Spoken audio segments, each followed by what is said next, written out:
नमस्कार, मी संजना चिपकर। आज तुम्हाला कालवा मसाला दाखवणार आहे। त्याच्यासाठी लागणारे साहित्य आहे ही 1 वाटी कालवं घेतलेली आहे।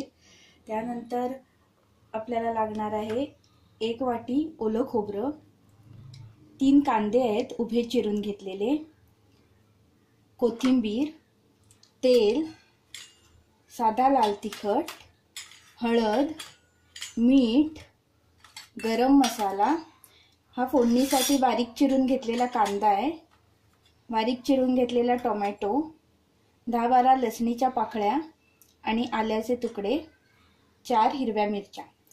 आपण आता सर्वात आधी वाटण मसाला रेडी करून घेऊया।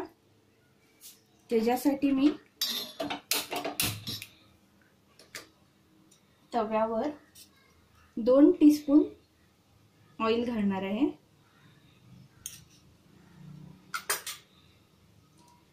हा उभा चिरून घेतलेला कांदा, हे 3 कांदे आहेत,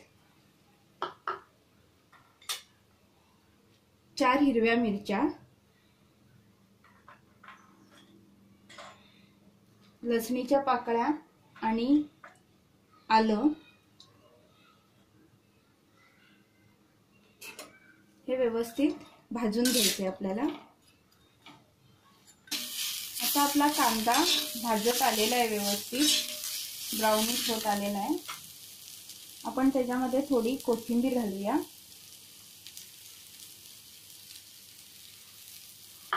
आणि ती पण याच्यामध्ये फ्राय करून घेऊया।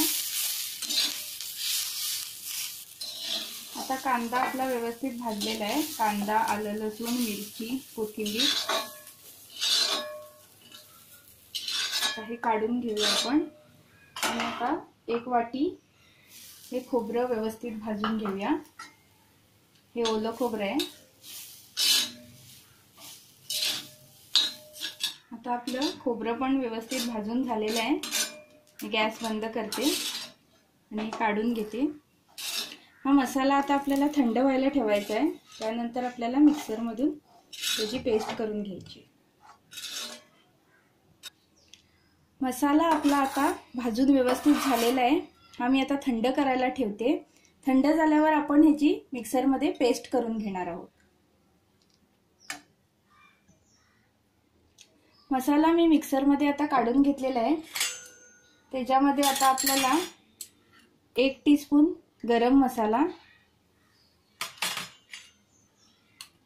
अर्धा टीस्पून साधा लाल तिखट,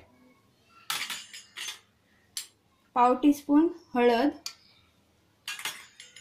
आणि ही 2 आंब्याची सोलं। ही आंब्याची सोलं मी मगाशी सांगायला विसरली तुम्हाला। ही 2 आंब्याची सोलं आपल्याला ही वाटण मध्ये आता घालायची आहे। आणि हा मसाला मिक्सर मध्ये आता मी पेस्ट करून घेते, थोडं पाणी घालून। माझा वाटण मसाला रेडी झालेला आहे। ही मी पेस्ट करून घेतलेली आहे पूर्ण मसाल्याची। आता आपण ह्याला फोडणी द्यायचं आहे।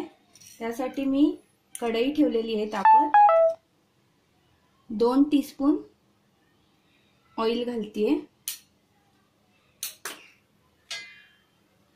ह्याच्यामध्ये हा अर्धा बारीक चिरलेला कांदा आणि हा अर्धा बारीक चिरलेला टोमॅटो, हे जरा परतून घेऊया।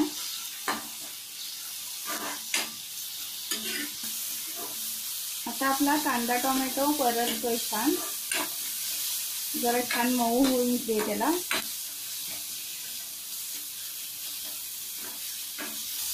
कांदा टोमॅटो छान परतलेला आहे। आता आपण ह्याच्यामध्ये ही कालवं घालणार आहोत पूर्ण। व्यवस्थित मिक्स करूया।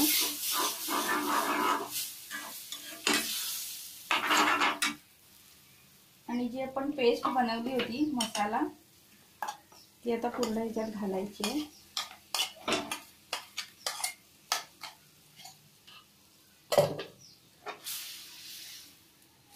हे व्यवस्थित मिक्स करून घेऊया।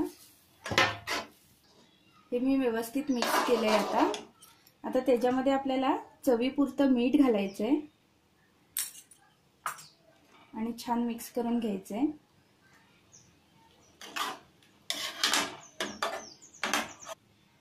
मीठ घातल्यानंतर आपण व्यवस्थित मिक्स करून घेतलेलं आहे आणि ह्याच्यामध्ये आपण पाणी आधी घालायचं नाही कारण का कालवाला पाणी सुटतं। आता हे मीडियम गॅसवर झाकण ठेवून मी शिजत ठेवते। आता आपण कालवा शिजले का बघून घेऊया। आपण ह्याच्यात पाणी घातलं नव्हतं, कालवाचं पाणी सुटलेलं आहे त्याला आणि आपली ग्रेव्ही पण छान रेडी झालेली आहे। कालवं पण पूर्ण शिजलेली आहेत बघा, ही अशी छोटी छोटी होतात शिजल्यानंतर, म्हणजे आपल्याला समजतं की कालवं आपली शिजलेली आहे। थोडी कोथिंबीर घालूया